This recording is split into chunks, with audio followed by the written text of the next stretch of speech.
Let's sit down and have a little conversation about what went down last night.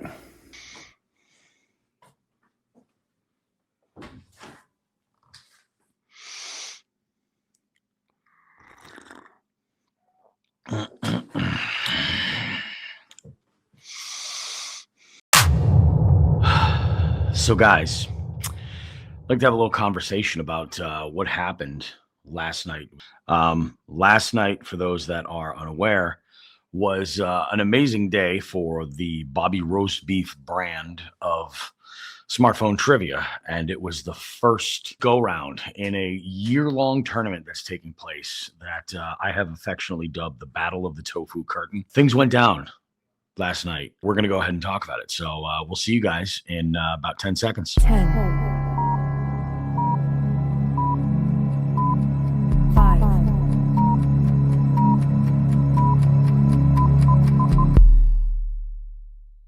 Cheers, folks. So it's Saturday morning right now. I say Saturday morning. It's actually a little bit later than that. It's no, it's almost noontime. And I have been doing a lot of reflecting on the event that happened last night. And I got to tell you, first off, I want to thank every single one of you. Let's give a round of applause. You guys are absolutely fantastic. I appreciate everything that happened last night. But let's give a little bit of let's catch everybody up. So if you haven't checked out any of my content here on the YouTube channel or listened to the podcast or anything, my name's Bobby Roast Beef, and I host a lot of game shows. Been a disc jockey for a lot of years. Most of you know all that stuff. More than 30 years now I've been in the business. And I only started hosting game shows about 11 years ago using a product called Speed Quizzing. And Speed Quizzing is unique. It's a trivia tool that entertainers can use to host, trivia nights, game shows, pub quizzes, whatever you want to call it. This year, I had put into effort something that was very unique to my typical events, and that was the Battle of the Tofu Curtain. So where I'm situated in Western Massachusetts, my town is right alongside the border of two counties that have some things in common, but really in the broad spectrum couldn't be more different from one another. And that's the Hampden County to the south and the Hampshire County to the north. Generally, those two counties are where I host my events. Many more events in Hampden County than there are in Hampshire County, but dare I say some of the biggest attended events are in Hampshire County. So I came up with a plan to see if I could do an event where I could the regulars that come and play come out for a little bit more of a cause. Instead of just a typical trivia night, let's do them a little bit bigger with some additional elements to it, make it a little bit more unique and more special, and also add a little unique twist for competition to kind of extend it a little bit so that people can be quasi engaged as we go through it all. Enter This is the Battle of the Tofu Curtain, like we saw last night. And the plan is to do one of these each month. They'll take place at an Elks Club, which is nearby to me, and I typically don't do my trivia events in Elks Clubs or other types of fraternal organizations, simply because the prices at these organizations, they're so low that I would have to bring hundreds of people in there for them to really have it be worthwhile. The alternative is to do the way they do pub quizzes in jolly old England, is where the players pay to play. And in America, generally, that's been sort of a mess. Most folks don't generally want to do that. But I have built a little bit of a community here. And I want to give a big thank you and shout out to that community because they showed up big time. What we're doing is we're doing a series of events where we are having a variety of teams come and play, and they choose which county they want to represent. So they might be a team that that goes to my Hampshire County events. There might be a team that also goes to my Hampden County events, and they can choose where they want to play. Essentially, each event that goes on within a month is like a little snapshot. So I'm going to go through, and I took a couple screenshots last night of the final scores. The first one is the individual teams. So let's go ahead. We'll bring that in right now so that you guys can see what it is that I'm talking about. So I'm going to go ahead and put this right over here. So you folks can all see what's going on in this window over here. This is actually the screen that that I saw last night when I was hosting this, and we had 16 teams show up. So if you look over here on the left-hand side where it's all those team names with the white background, you'll notice there are some that are in orange, and then there are some that are in like an emerald green. Okay, and I don't know why I chose these colors. Actually, let me explain. I do know why I chose those colors. I don't know what made me settle on these specifically because, to be perfectly honest, it looks exactly like Miami Dolphins colors. Or like maybe I was getting ready for St. Patrick's Day, and that's why we have white and orange and green. I don't know what was happening underneath there. But the reason why I chose oddball colors is initially I wanted to do red and blue, and Bobby Roast Beef hates politics. And I didn't want anybody to even mention that they were playing for one party or the other, or it looked that way. So I can't stand politics. It's not a rant I'm willing to go on. So I try to eliminate that from stupid little details like this that don't really matter. So if you notice, right next to the green word handset here, it says 16 teams. The breakdown worked out like this. We had 11 teams that showed up to represent Hampden County. Those are all in orange. And that was Tally Hose, the Electric Walk-In, Tom Hanks Pissin, Carl Havoc, Bazinga, Clorox Bleach, Adrian Peterson Daycare LLC, Mr. Cheese, good old Barry McCockiner. Good old Barry McCockiner. We got Tito's and Fritos and Miss D. And if you look at the scores, like, they're pretty amazing. Now, for Hampshire County, we had the Horny Leprechauns. We had Quizzy McGuire, Idiots in STEM, Hamp Vibes, which was kind of a hybrid team of two different teams. And they've actually been a hybrid for a little bit of a while. That's Flow Hose and Plain Road. They fit together well. And then good old Nicole Hattabush. Nicole, it was good to see you. It was great to see you.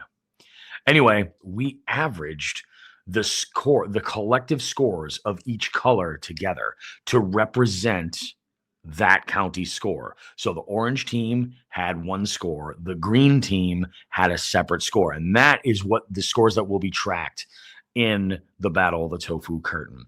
And I'm going to put graphics together. They're going to be posted on social media to kind of show the progression of how it's going to go, which team's getting the wins, and what the final score is at the end. It's going to be very, very, very exciting. And all that stuff is stuff that I'll be doing after I record this. So you can check out my Instagram account at Bobby Roast Beef, or on Facebook. All that stuff will get posted there as well. And I'm also going to be doing some more stuff with future videos where we'll update some of those graphics. So you can kind of follow along and see what's going on. So let's take a quick look at what was going on with the breakdown of the game. How did it all work out? Well, let's do this right here. There we go. All right. So you can see how Friday's trivia, I made this. This is a reel that I had posted on my Instagram. But you can see kind of how it works. We've got round number 1 and round number 2. That's a different sort of way that I normally do my games. I typically do my games in 3 rounds of about 20 questions apiece and bonuses in between the rounds. This was a bit different. So I wanted to cram more into it to kind of show off some stuff and have a little bit of fun. So what we did was we started out with a typical round that we would begin with. It's the most friendliest round of speed quizzing that I do. It's a 20-question general knowledge keypad round. And this was set with the auto bonus feature. So based on the number of teams, we had it was 10 points you would get if you were correct. This is the only round where you're allowed to take a second guess. So you cut that bonus point, that point amount in half if you take a second guess. So 5 points if you take a second guess. And with the auto bonus set up, it was awarding 6 points for the fastest correct answer, while the runners up were getting 5 through 1 respectively.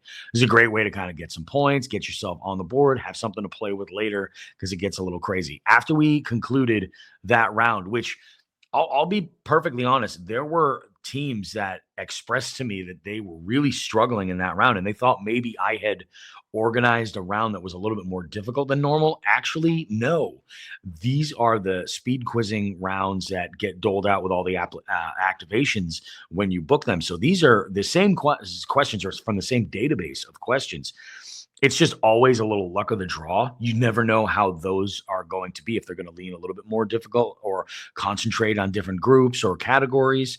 And it was an interesting round. I think that there were a handful of teams that were actually like, wow, like they were a little bit, like their cage had gotten kind of rattled. So it was interesting and fun. So we wrapped that up and we immediately did the first bonus, which was Speed Bingo. And Speed Bingo is just one of these filler games that kind of gets in there. We ended up awarding 30 points to that winning team. I forget off the top of my head which team had gotten the bingo for it, but that was 30 points. It definitely swayed things, and it got me thinking about something for the next bonus. So after we concluded Speed Bingo, we went into the first, what would be a new or the most new element of play that I typically do when I'm hosting speed quizzing, and that's the observation segment. So the observation rounds are a keypad style round that follows a short video presentation. And the content or the topic of this video presentation is actually irrelevant in the grand scheme of things. It's not about knowing the topic. It's about observing the video and absorbing as many details that could be seen or heard in the presentation. And lots of times you'll see hosts that will use a movie trailer or something. And, I wanted to do an observation round because it stands to be really unique. And I explained to a lot of people previously, I practiced one and I used the Wicked trailer as a practice one. And everybody, like I knew they would, they got very hung up on whether or not they had known the movie Wicked or had paid any attention or even gave a shit about it at all. People love to tell me that.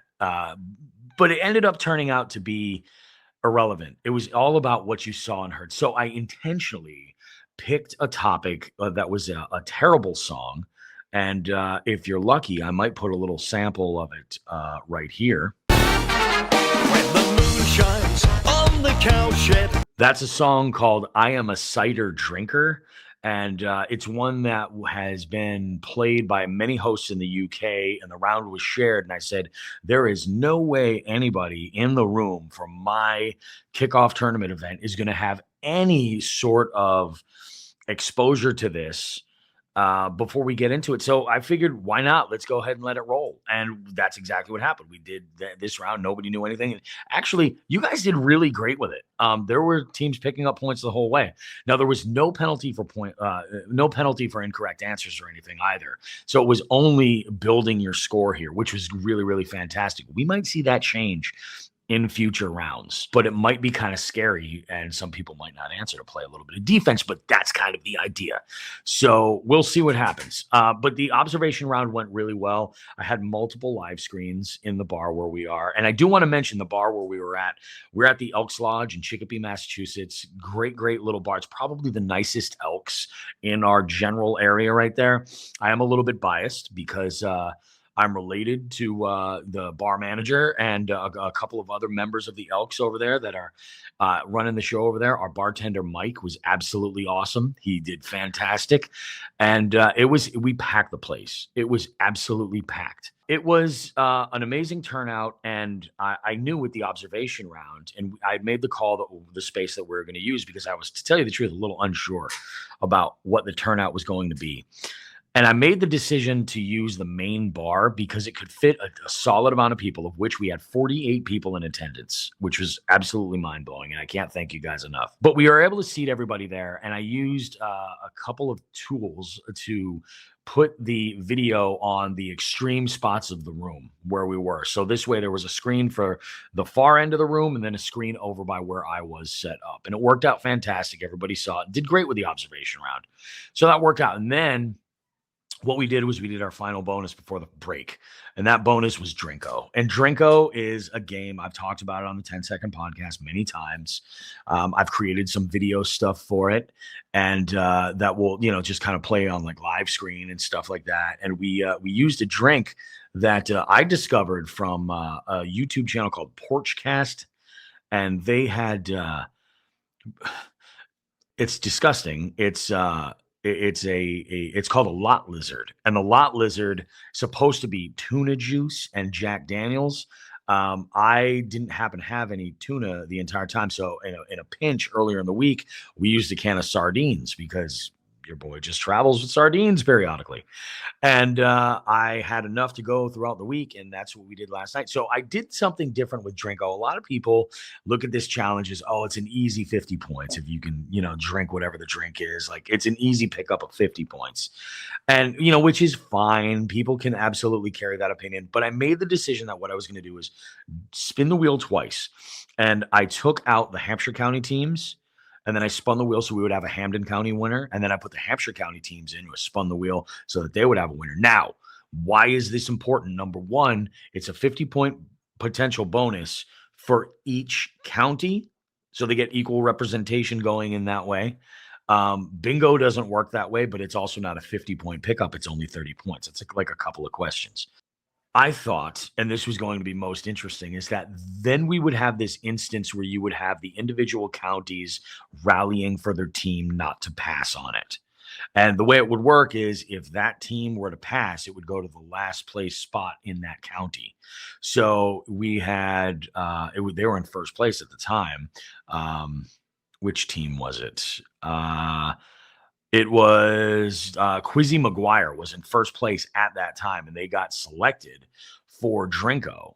And if they passed, it was going to go down to Nicole Hadbush, and Nicole would have an opportunity to do that shot. But you want those teams that are further up to get those points because that's really going to help. Although I suppose the lower teams getting a bit of a bonus would actually help your average as well. So it's more about those counties rallying around each other for Drinko. And I am considering tweaking it a little bit to make it a race where it'll be like, pounding like X amount of like, different gross shots or something like that, like a little flight. And like your team has to consume them within the break or whatever it might be. I don't know. I'm just spitballing here. That's basically what's happening. We took a 10-minute, we took like a 15-minute break to let people kind of stretch their legs and everything. And what I thought was really interesting, and most of the folks that came out, I think really kind of liked the bar atmosphere, the fact they were able to sit at the bar and also have the tables that surrounded the bar. The screens were right up there alongside the bar. I think that overall, everybody was able to hear without any kind of a problem, which was fantastic. And we just had a blast with it. Now, during this event, since we weren't really sure what the turnout was going to be, and it was a little bit of a gamble, instead of having the Elks catering team come in and get the kitchens all fired up and do like burgers and hot dogs or chicken parms or something like that. Instead, what we did is just made it bring your own snacks. And I think people really enjoyed that. Go ahead and give me some feedback in the comments if you were there and if you like that. Because I saw folks that were coming in with like, a full spread of like snacks. Some people just went nuts and like hit up Walgreens and brought a bunch of candy. We had people coming in with like bags of fast food. Other people were ordering like DoorDash or ordering pizza to be delivered. Some teams were getting really creative and had like a little charcuterie set up in a box that I would call a snackle box. And it worked out great. Everybody seemed to have a really good time. It was a lot of fun. Mike had said to me, he goes, this is a really, really great group. But he goes, I'll tell you what, there was definitely the aroma of some really high quality cannabis after that break that had come out. Because a bunch of people had gone outside to grab a smoke or something. And they came in and I was like, it was like the ooh-wee, you know what I'm saying? It's all good. We had ourselves a good time. We got back in round number 2, and we did name that tune. We did a batch of songs, which were Billboard's top 10 most popular songs of all time. And it was a lot of fun. We had some old ones on there. We had some new ones on there. A lot of people were, having some fun with it, getting these songs. A lot of these songs are major hits, of course. So it only took a few notes, and then somebody was going to buzz in. I think there was only one that somebody might have gotten wrong, and I might use that round again. So I'm not going to talk about what songs were on it, but we had a great time with it. Nobody really lost much for points there. That was a good thing. We move on to the next element, which is multi-tap questions. This is the newest, like built-in style of question that speed quizzing utilizes. What multi-tap questions are is like a check all that applies. So it's all about a list, a question, and then tapping the ones that you think fit the itinerary or fit the bill for the question asked. You get points for the ones that you check. You get points for the ones that you leave unchecked if they're supposed to be. And then there's some bonus points involved for what we call full houses. We jump into that with our final question, batch of questions, general knowledge questions. And this is where we're back to keypad style. And the point structure follows the same as the first element of round number one with a major change. Actually, two major changes. There's no opportunity for a second guess. So you got to just go with it. You know, you get one chance and one chance only, no point loss, no penalties. And here the speed bonus changes. There's 6 points for the correct answer with no sliding scale. So that means those runners up that would typically get 5 through 1 points respectively, they get nothing. And that sort of equalizes things. So if you have a team that's really hustling and they're getting that speed bonus, it pays off a bit more because they're able to overstep other teams on the scoreboard, depending on how the points lay out. And I found that to be very, very exciting. It makes for that final element to be like really everybody's at the edge of their seat. I've also noticed that sometimes now that teams are sort of like accustomed to this being the way that it works and they have an opportunity on every single question to potentially go up to the top and they know how this works, I find that there's a lot of people that they don't get so discouraged at the end of round two at a typical trivia game. They'll stick around for this final round because they realize that it's in their best interest to stick around. Now, the other thing that makes that unique is that in round number one, we had a couple of fast tracks where the top three teams would fail to answer correctly, and then boom, Team Rockets to first place. Awesome. But in our third round, I've made a change. Previously, we only used to offer a handful of opportunities for a team to rocket to first place with a fast track. Now I have changed it to every single question is an opportunity for a potential fast track. But now there's another element that I'm including, and that element is the fast track wheel. And the fast track wheel is where a team has the opportunity to spin the wheel, and there are opportunities to go to either first, second, or third place. And the rest of the spots on the wheel are point losses, point penalty losses. So it could fluctuates as well too, based on the spread of what's on the board. I've seen it go as high as losing 120 points, which is crazy. Usually the maximum is around 30 to 50. Sometimes it's even less if it's that close of a game. So it's pretty exciting. We did have a number of fast tracks that put people up to the top in our third round. We had a handful of teams that also lost some points. It didn't work out for them. I'm amazed. We've only had a handful of teams opt not to spin the wheel because they don't want to risk the potential point loss. So it works out really great. I mean, we've been having a good time with it, and it's been cool. We then wrapped that up with our final nearest wins question, which I believe went to the horny leprechauns at the end, and they sort of needed it, you know, and it paid off. I think it paid off great for them. So horny leprechauns were making some things happen. The game overall was absolutely fantastic. I mean, we all had a great time. I was talking with my cousin, the bar manager, and Mike, the bartender, afterwards, and you know, everybody seemed to think it was absolutely fantastic. We will be doing another one of these, and actually we'll be doing 9 more of them because the series is going to run from February to November, and we will be tracking the county's scores to find out how well they did, and then we're going to put all that out there and then award the busiest establishment within that county that I host a game at. They're going to display either a trophy or a plaque commemorating the 2025 Battle of the Tofu Curtain, who the champion was. And, you know, if the demand for this is great, you know, and people really like it, we're going to do more and more of these. Like it might go from a monthly event to like a bi-weekly, something like that. Who knows? But it was absolutely awesome. We're going to commit to it being monthly for 2025. I think it's a great place to start. I think that you guys really showed up and got me thinking that this can be done. And I can't thank you guys enough. Let's go ahead and take a look at how the counties did. So I know right now you kind of want to know, how did the counties do? I mean, maybe you were a team that wasn't there, but you're aware of what's going on, and you want to know how it worked out. Well, like I said earlier, we had 11 teams that showed up for Hamden County. We had 5 teams that showed up for Hampshire County. Because of the way that the scores are calculated, it's irrelevant. It's an average. We're taking the average scores of those teams and we're making it happen. So where you land on the board is going to help you the most. All you have to do is just strive to get the most points possible. That's it. That's all you can do. There's going to be teams that land in different spots. There's going to be bonuses that are going to sway things.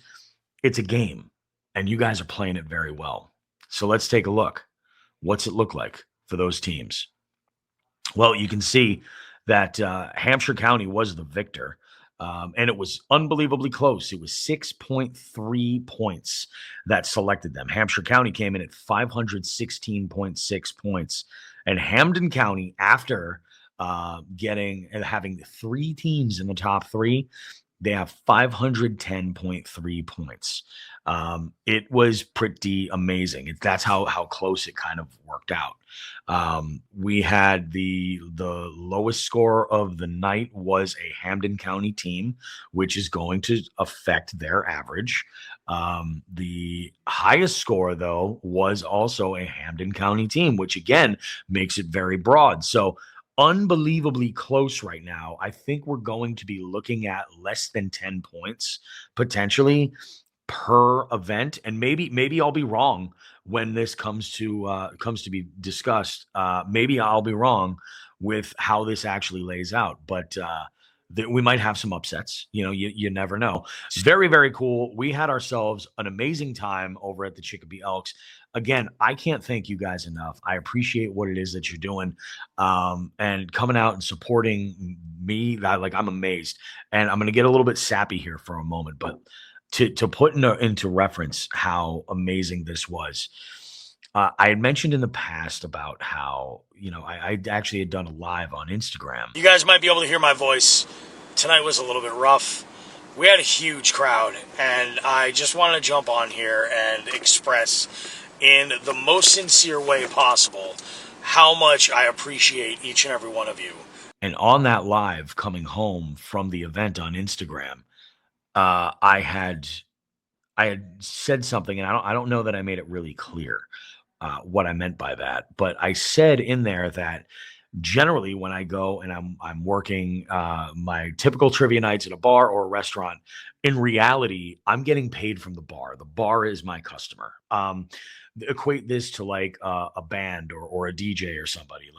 Obviously our job is to keep the players happy, of course, but the way that the food chain works, like the bar is the customer. I have to make it work in their favor. So that's why 3 rounds works the best, with 2 10-minute breaks in between the rounds. That 30-minute window to get people set up works. So this way they can sell product. It really is. It's a food chain. That's the way that it works.